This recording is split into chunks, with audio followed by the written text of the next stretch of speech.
Haleluya. Engkau hadir Tuhan di tengah-tengah kami. Amin. Hadirat-Mu kami rasakan. Terima kasih untuk kesempatan kami boleh memuji dan membesarkan nama-Mu. Karena Engkau layak Tuhan. Dan saat ini Tuhan ada satu masa momentum di mana kami mau mendengarkan firman. Amin. Biarlah firman ini Tuhan terus selalu meneguhkan iman kami. Menasihati kami, membangun, mengokohkan Tuhan rohani kami. Terima kasih Tuhan, kami jauh mau jadi pelaku firman. Roh Kudus tolong kami. Di dalam nama Tuhan Yesus kami berdoa. Haleluya. Amin. Shalom. Silakan duduk. Masih minggu Chinese New Year ya. Jadi belum terlambat bagi yang merayakan. Saya ucapkan kongsi pacai. Ya, artinya adalah apa di situ ya? Selamat tahun baru pokoknya gitu. Ya. Kita akan belajar satu firman hari ini tentang gambar diri yang benar. Kenapa kita masuk dalam firman gambar diri yang benar? Karena di dalam bulan Februari kita akan belajar tentang mengerti tujuan hidupmu. Untuk memulai mengerti tujuan hidupmu, mengerti dulu siapakah dirimu. Mau ngapain kita? Makanya kita harus tahu who am I?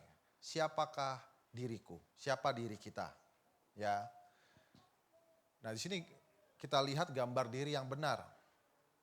Seekor kucing, dia ngaca, bercermin, seorang singa. Ini benar, ya. Ini dia memandang dirinya besar, ya.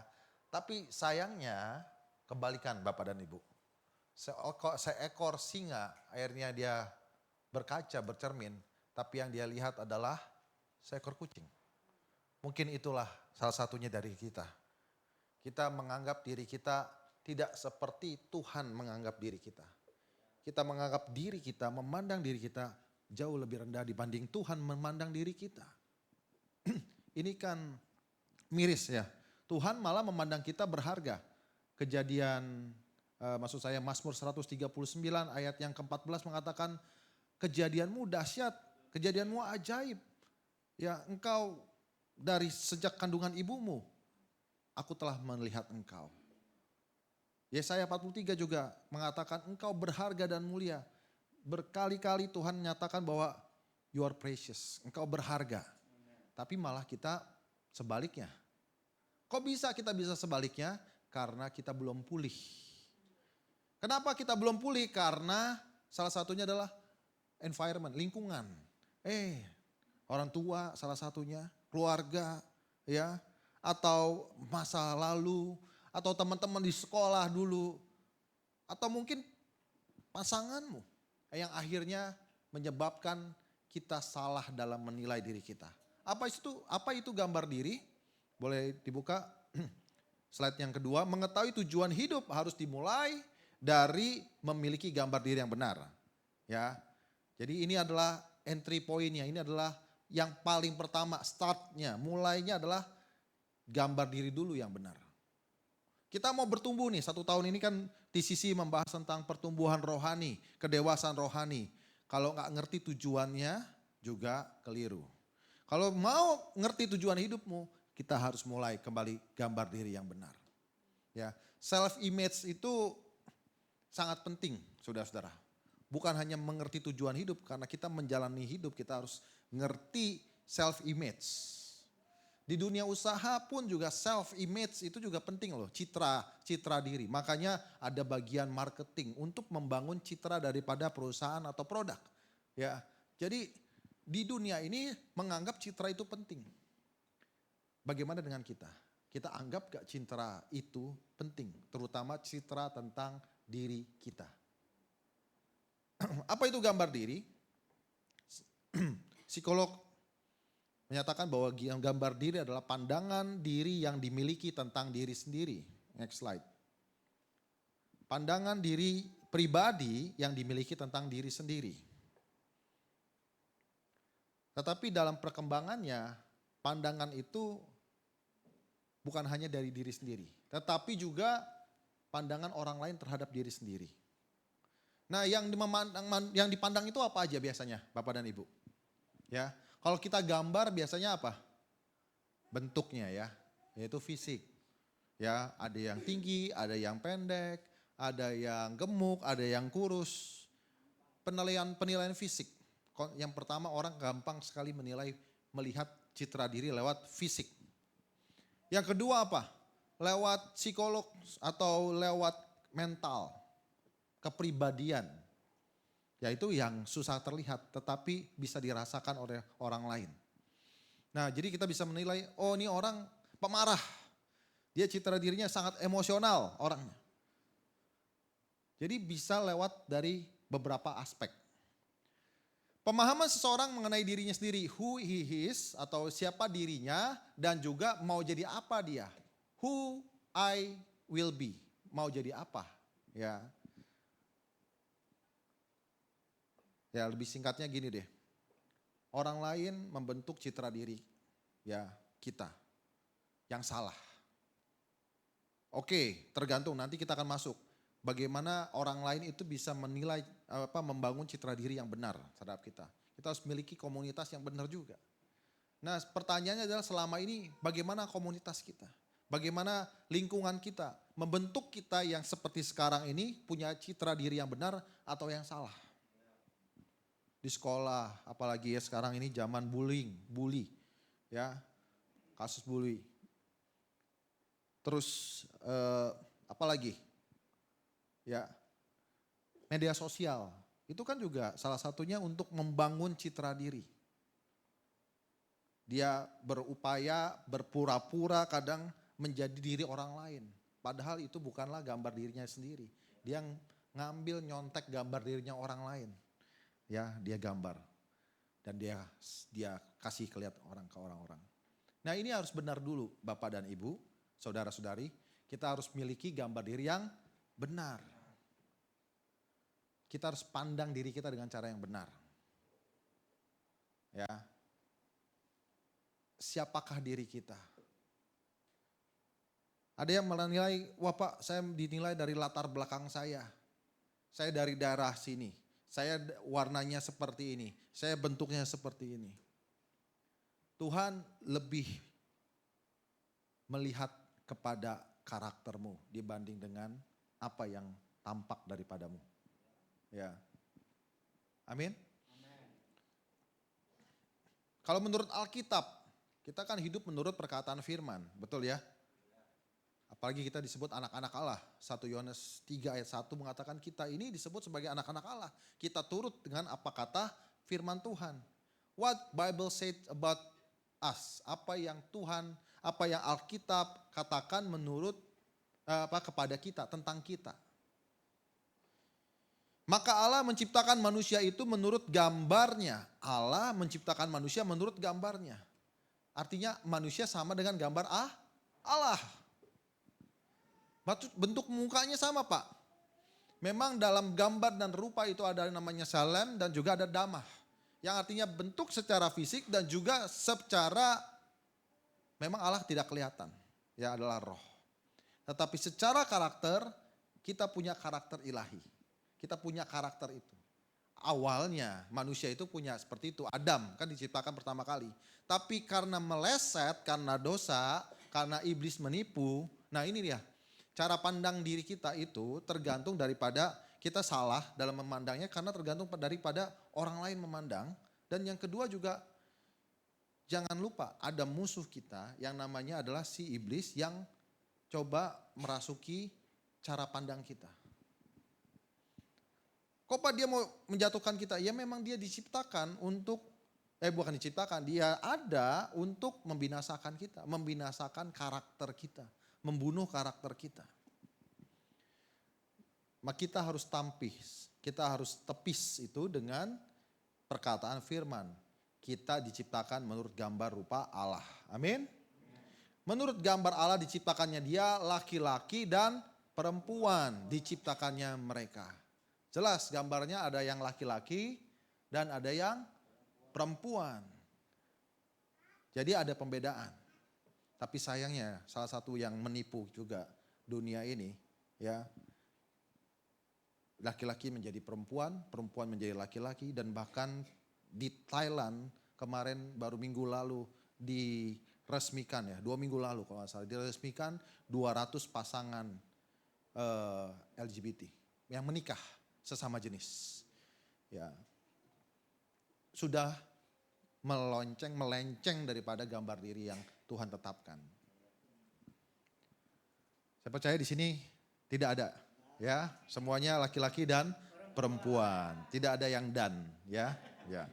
Nah, laki-laki dan perempuan. Tapi Pak, sebagai gereja, apakah kita mau mengusir mereka? Enggak, kita pasti harus menerima mereka, apapun kondisi mereka. Karena kita harus mengasihi. Tetapi kita mengasihi pribadinya, membenci dosanya, tapi kita terus berupaya bagaimana mereka bisa kembali kepada rancangan semula. Laki-laki dan perempuan. Kamu adalah milik Kristus. Aduh Pak, saya nggak punya siapa-siapa di dunia ini. Nggak ada yang mauin saya Pak. Saya dibuang Pak. Nah itu kan gambar ini salah. Alkitab mengatakan kamu adalah milik Kristus. Mungkin ada orang yang mungkin lahir dalam keadaan tidak punya orang tua. Dan gak tahu orang tuanya di mana. Dan sepertinya gak miliki siapa-siapa.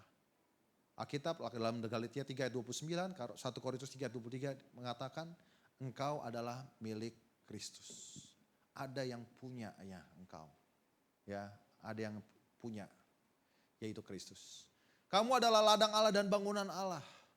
Kamu adalah sahabat Tuhan Yesus. Kalau saudara kita bilang sahabat Nabi, ya, kita adalah sahabat Tuhan Yesus dikatakan. Kamu adalah garam dan terang dunia. Dan kamu adalah bait Allah. Bukankah ini sudah cukup menyatakan tentang gambar diri kita?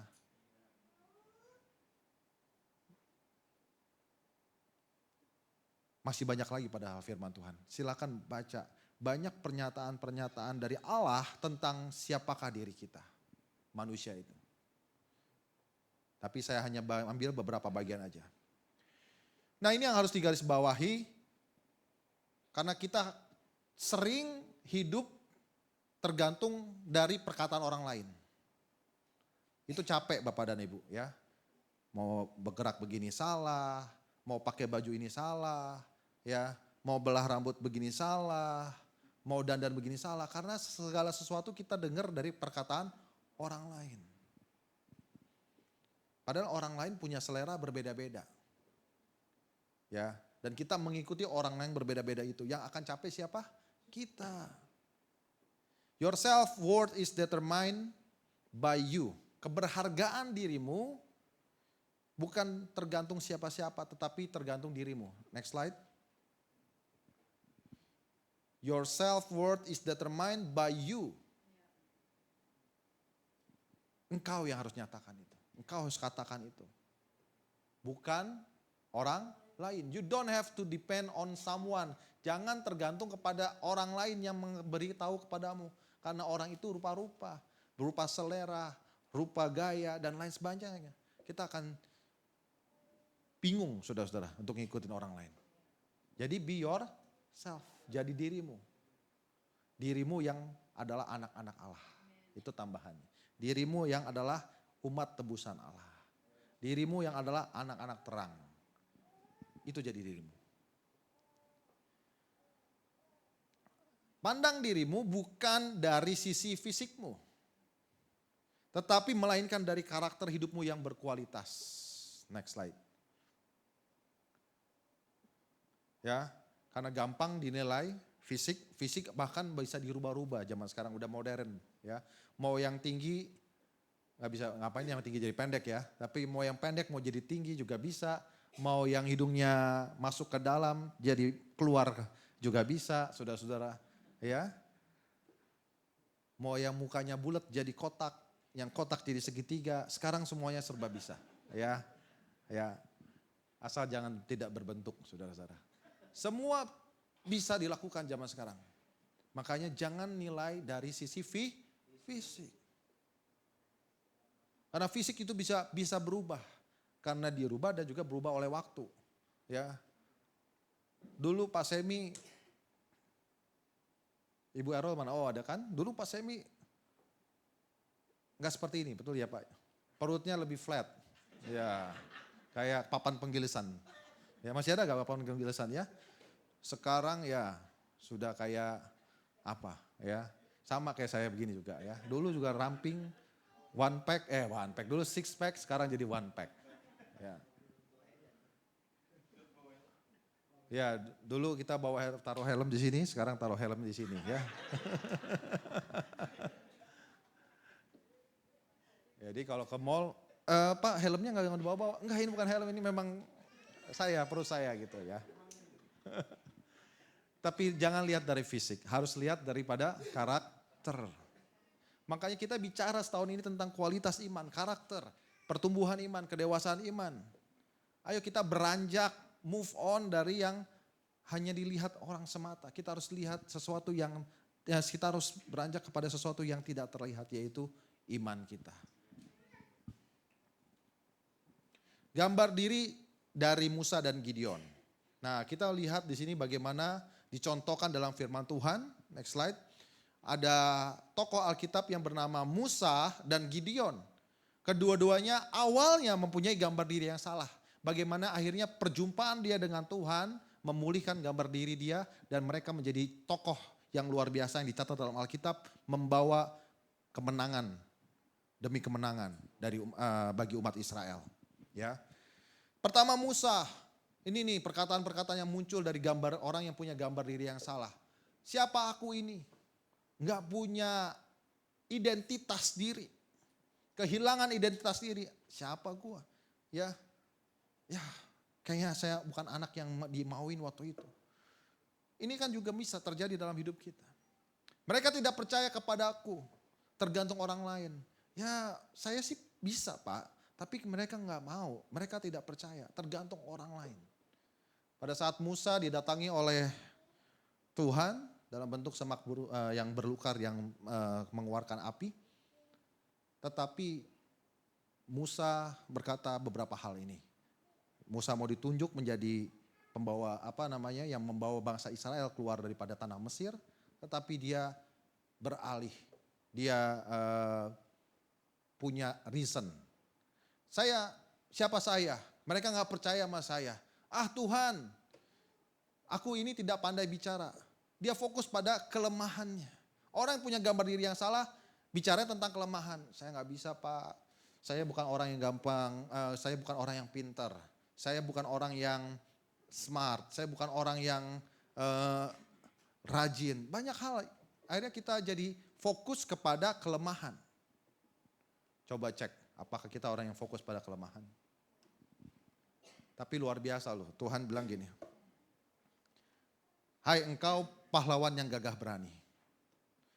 Jadi, maksud saya itu Gideon ya. Maksudnya, apa yang ada padamu, kata Tuhan kepada Musa. Tongkat. Tongkat itu aja yang ada pada. Gunakan tongkat itu untuk menyatakan bahwa aku adalah Tuhan. Tuhan kasih mukjizat. Sama. Tuhan itu mau melakukan mukjizat, Tuhan itu mau memberi kita mukjizat, keberanian, ya, mau mengangkat diri kita. Tuhan tanya, apa yang lu punya? Musa ditanya apa yang dipunya? Tongkat. Dari tongkat itu Tuhan nyatakan kuasanya. Jangan ngomong tentang kelemahan terus. Tapi apa yang kita punya? Oh Pak, saya temennya ini doang, sederhana. Terkadang Tuhan gak perlu orang yang superstar untuk menjadi alat dia loh. Semua orang yang mau taat dan percaya kepadanya. Yang tadinya biasa menjadi superstar di tangannya Tuhan. Bukan kita yang superstar. Amin. Dari dahulu pun tidak, katanya Musa. Dia bicara sebelum-sebelumnya. Oh Pak, sama kayak kita mungkin. Tuhan, saya dari dulu Pak, lahir dari keluarga yang sederhana, gak bisa. Ibu saya juga sederhana, bapak saya sederhana. Tidak bisa, dari dahulu pun tidak. Kita udah blok kuasa Tuhan. Gambar diri yang salah. Sebab aku ini berat mulut dan lidah. Sama ini ya, fokus kepada kelemahan. Lalu kita beranjak ke Gideon. Jika Tuhan menyertai, mengapa ini menimpa kami? Jadi bangsa Israel saat itu dikuasai 7 tahun lamanya oleh bangsa Midian dan bangsa Amalek. Mereka dikepung, diintimidasi. Baru nabur benih, Lalu mereka datang menghancurkan kebun. Jadi kelaparan yang melanda bangsa Israel. Lalu Gideon didatangi oleh malaikat Tuhan. Tetapi untuk supaya Gideon membawa bangsa Israel menjadi hakim, maksud saya menjadi pahlawan bagi Israel untuk memenangkan perang itu. Tetapi Gideon berkata, jika Tuhan menyertai mengapa ini menimpa kami? Mulai salahin Tuhan. Tuhan sih lahirin saya di keluarga ini. Coba saya lahir di keluarganya Lim Sulyong. Ya, coba saya lahir di keluarga Sultan Brunei. Nyalakan Tuhan. Dimanakah segala perbuatan ajaib Tuhan? Ya, cenderung menyalahkan Tuhan. Tuhanku, dengan apakah aku selamatkan Israel? Kelemahan. Saya adalah kaum yang terkecil paling muda. Nah, dari dua tokoh ini kita lihat bagaimana gambar diri yang salah awalnya. Tetapi pada akhirnya Tuhan meyakinkan mereka dan mereka juga mau membuka dirinya. Akhirnya hatinya terbuka. Yes, dia mau bertangkap perkataan firman. Bahkan dengan jelas Tuhan menyatakan kepada Musa, aku menyertai lidahmu. Ya, spesifik. Nah, kadang kita juga minta sama Tuhan. Kita tahu kita punya kelemahan. Kita bisa minta sama Tuhan dan Tuhan bisa katakan, Tuhan bisa menyertai, Tuhan bisa memberkati kelemahan kita. Dari kelemahan menjadi kelebihan kita. Bagaimana tadinya dari kelemahan, lidahnya nggak bisa ngomong, maksudnya dia nggak fasih bicara. Tetapi karena kuasa Tuhan, Tuhan berkata begini sama Musa, aku menyertai lidahmu dan aku akan mengajari engkau apa yang harus kau katakan. Mesir itu kerajaan yang paling besar saat itu. Dia harus ngomong sama berhadapan dengan Raja Firaun, raja paling terkuat di saat itu. Ada 50 lebih negara yang ditaklukkan oleh bangsa Mesir. Kalau bukan Tuhan, siapa lagi? Ya, mungkin kita punya latar belakang yang berbeda-beda, punya kelemahan yang berbeda-beda. Tapi jangan kalah, jangan sampai kita berhenti sampai di situ saja. Ayo kita putar balikan, mari kita kembalikan gambar diri yang salah itu kepada gambar diri yang kita yang semula. Rancangan Tuhan kepada kita yang semula. Enggak usah bikin-bikin lagi gambar diri. Sebenarnya sudah benar, tinggal kembalikan aja ke rancangan semula. Oke? Next. Akibat dari gambar diri yang salah. Nah ini nih, kenapa kita harus move on, kenapa kita harus berubah, kenapa kita harus transform dari gambar diri yang salah, karena ada banyak dampak yang negatif. Yang pertama, kita akan mengalami problem emosional yang dapat menghambat pertumbuhan rohani. Katanya rohaninya mau bertumbuh, mau dewasa. Tapi kalau kita masih punya gambar diri yang salah, itu akan menyulitkan kita untuk bertumbuh. Rasa nggak pantas, rasa nggak berharga, nggak berguna. Aduh, Tuhan jangan panggil saya, jangan saya jadi pelayan, jangan saya jadi aktif, jangan. Ya, akhirnya potensi dalam diri kita nggak berkembang, menghalangi potensi kita karena gambar diri yang salah. Kalau saja Tuhan tidak mendatangi Gideon, padahal dia miliki potensi yang luar biasa, tidak terjadi kemenangan bangsa Israel saat itu melawan Midian. Tapi Tuhan tahu potensi yang ada pada Gideon. Makanya pada saat berjumpa pertama kali, hai engkau pahlawan yang gagah berani. Tuhan yang sama juga menyatakan engkau. Aduh Tuhan, saya orang yang gagal. Hai engkau orang yang sukses. Hai engkau orang yang menang.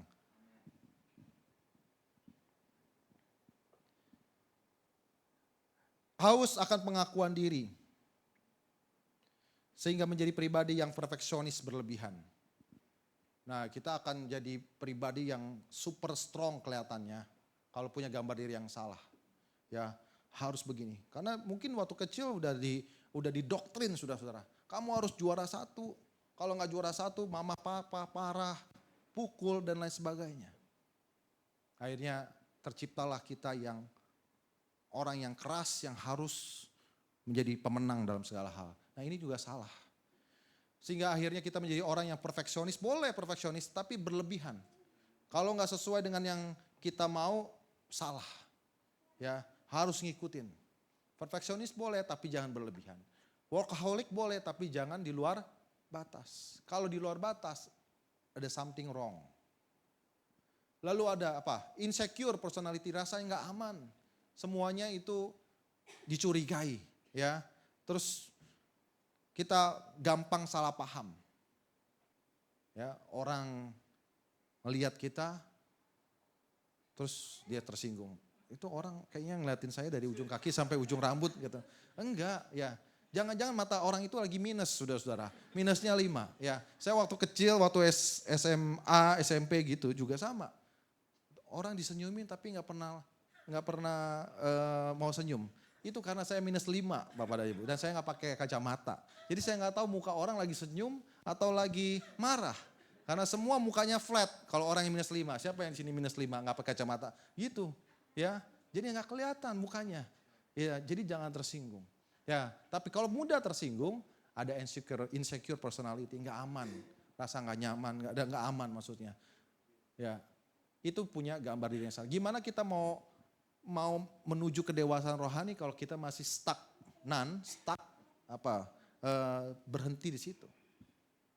Ya, oke, sudah mau move on dari gambar diri yang salah? Ya, gimana caranya, Pak? Yang pertama, percayalah kepada apa yang Tuhan katakan kepadamu tentang dirimu. Ya. Jangan percaya siapa-siapa, tapi percaya kepada Tuhan. Terkadang diri kita sendiri pun juga punya pandangan yang salah loh terhadap diri kita. Ya. Ngerti kan ya? Ya, kita belum berdamai sama diri kita. Akhirnya kita punya pandangan yang salah. Padahal firman Tuhan katakan kita harus hidup dalam perkataan firman.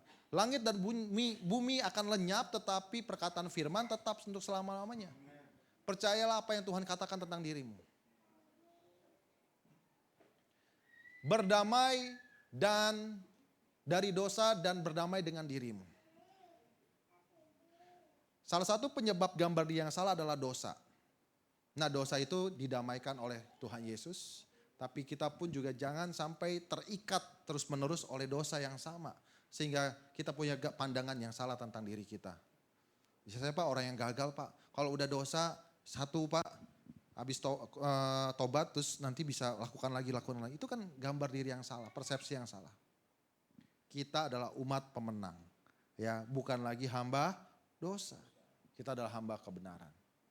Berdamai dengan dirimu. Coba cek kembali selama ini, seberapa keras engkau sama dirimu. Yang keras mungkin bukan orang lain kepadamu, tetapi diri kita terhadap diri kita sendiri. Ya, kalau gagal, gak boleh gagal. Akhirnya apa? Lakukan segala cara. Ya, ini juga menghambat memiliki gambar diri yang benar. Mari kita berdamai dengan diri kita, ya. Dan yang ketiga, jangan mengingat kegagalan atau kekalahan. Gak bisa move on karena kita terus ingat masalah kegagalan dan kekalahan. Bangsa Israel pada saat mereka mau masuk ke Kanaan, Musa mengirim 12 pengintai. Betul ya? 10 mengatakan bahwa kami ini seperti belalang.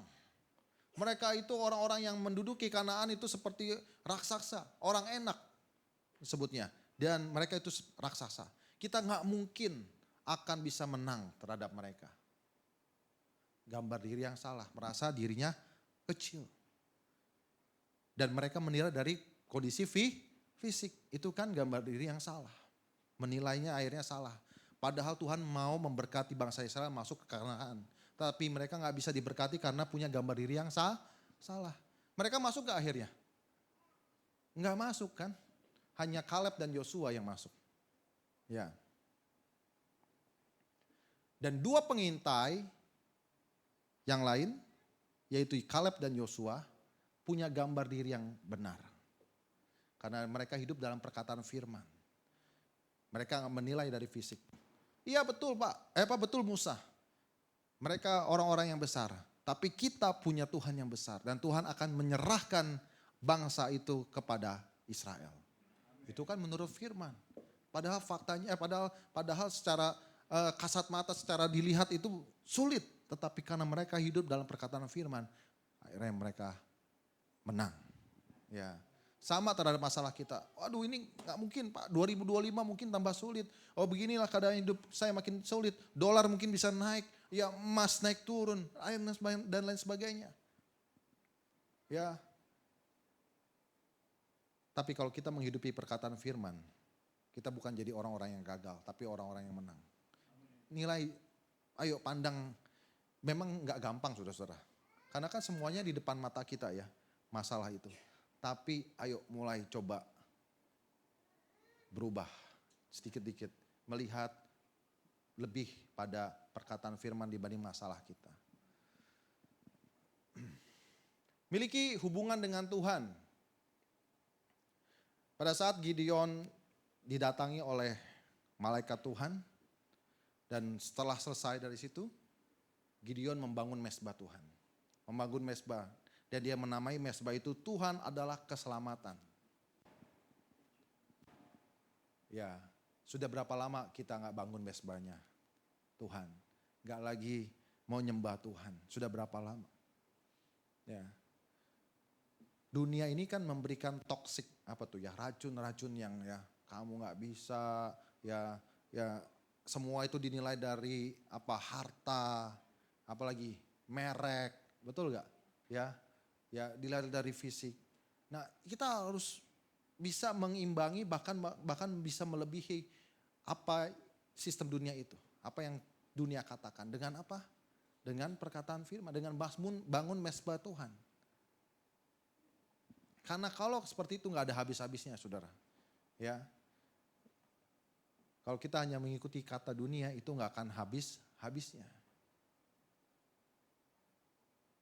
Contoh handphone aja saudara-saudara. Ya. Baru keluar tipe ini, tahun depan keluar lagi kan tipe yang baru. Never ending, gak pernah selesai. Kalau kita hanya hanya untuk mengikuti itu saja, capek. Kita harus punya standpoint, kita harus punya pendirian kita. Ya, kita harus tahu apa yang Tuhan mau perbuat dalam hidup kita. Gimana caranya? Ayo dong miliki relasi sama Tuhan. Pak, apakah saya dengan duduk diam di gereja, menyembah Tuhan, langsung ada Tuhan bisa katakan itu? Ya, Tuhan bisa. Pada saat kita bangun mezbah kembali dengan Tuhan, Tuhan tuh bisa menghampiri hati kita tuh kayak mengatakan, ya sudah cukup puas dengan ini. Seperti itu loh, ketenangan di dalam hati kita. Sehingga kita gak lagi mendengar kata dunia, kita bisa menutup telinga kita terhadap apa yang dunia katakan. Itu maksudnya. Suara Tuhan lebih besar dibanding suara dunia kepada kita. Itu gunanya untuk kita bangun hubungan dengan Tuhan. Jangan salah pilih komunitas. Komunitas juga bisa menentukan cara pandang kita. Makanya kita harus punya komunitas yang membangun. Dan kalau saudara ada dalam komunitas, sebagai anak-anak Tuhan, diingatkan oleh firman Tuhan, ayo bangun komunitas itu. Ya, jangan kita menjadi toksik yang ada di dalam komunitas itu. Tapi malah kita harus menjadi orang-orang yang bisa menyegarkan. Orang-orang yang menguatkan di dalam komunitas. Amin. Nah, untuk memiliki gambar diri yang benar, kita harus punya standpoint, punya pendirian. Jangan kita bandingin dengan yang lain. Karena kalau kita mulai banding lagi, terus banding dan terus membandingkan lagi, sama gak ada pernah habisnya, saudara-saudara. Dan terakhir, kita harus miliki hati yang terbuka. Gideon akhirnya membuka hatinya. Dia bisa mengikuti apa yang Tuhan inginkan. Akhirnya dia bisa menang, bangsa Israel menang dengan 300, hanya dengan 300 pahlawan. Mereka bisa dia bisa mengalahkan ribuan pasukan dari Midian dan Amalek. Miliki hati yang terbuka. Karena kalau firman ini pun kita terus ya sampaikan tetapi hatinya gak terbuka. Oh ya, saya mau buka hati saya mau merubah gambar diri saya mau kembalikan gambar diri saya kepada rancangan semula. Gak akan berubah saudara-saudara. Mulai dari hati yang terbuka. terbuka. Mau miliki tujuan hidup yang benar, mulai dengan miliki gambar diri yang benar. Mau miliki gambar diri yang benar, mulai dengan hati yang terbuka. Terbukakan firman Tuhan dan perkataan firman, terbukakan nasihat daripada orang di komunitas yang benar, dan banyak.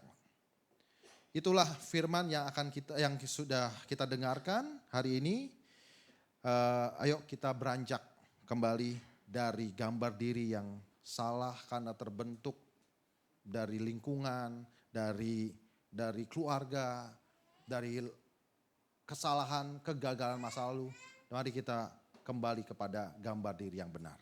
Haleluya. Terpujilah Tuhan, mari kita berdoa. Tuhan, firman yang begitu singkat tetapi kami percaya firman yang kuat, yang tajam, yang mampu Tuhan merubah cara pandang kami. Kalau akhir-akhir ini Tuhan kami memiliki gambar diri yang salah. Kami merasa kami adalah orang yang gagal, orang yang kalah, gak akan pernah bisa. Orang yang jahat, orang yang jelek. Mungkin itulah yang dinilai oleh dunia. Tapi mulai dari khotbah hari ini Tuhan, kami mau Tuhan kembali percaya bahwa Engkau Tuhan menganggap kami mulia. Yesaya 43 ayat 4 mengatakan, Engkau berharga dan Engkau mulia. Dan aku mengasihi Engkau. Kalau engkau merasa berharga, tapi Tuhan nyatakan bahwa engkau adalah berharga di matanya. Kalau engkau merasa harga dirimu tidak ada, semua udah berakhir. Tapi Tuhan nyatakan dalam Yesaya 43, engkau mulia. Kalau mungkin hatimu berkata, enggak ada yang mengasihi saya. Enggak ada yang kasihan kepada saya. Tapi ayat ini juga berkata, aku mengasihi engkau. Tuhan, terima kasih untuk firman ini. Kami mau Tuhan tetapkan di dalam hati kami. Kami mau punya gambar diri yang benar. Mulai hari ini. Dan pada saat kami punya gambar diri yang benar, kami percaya Tuhan, setiap potensi yang ada dalam diri kami, Tuhan tambahkan. Semua potensi Tuhan keluarkan. Kami juga menerima banyak berkat-berkat dari Tuhan. Kami juga menerima Tuhan banyak perbuatan yang besar yang dari Tuhan. Terima kasih Tuhan Yesus. This is a new me. Sekarang ini adalah diri kami yang baru Tuhan. Diri kami yang benar Tuhan. Kami gak mau lagi dengar kata dunia. Tapi kami mau dengar kata Tuhan. Haleluya. Terima kasih Tuhan. Amin.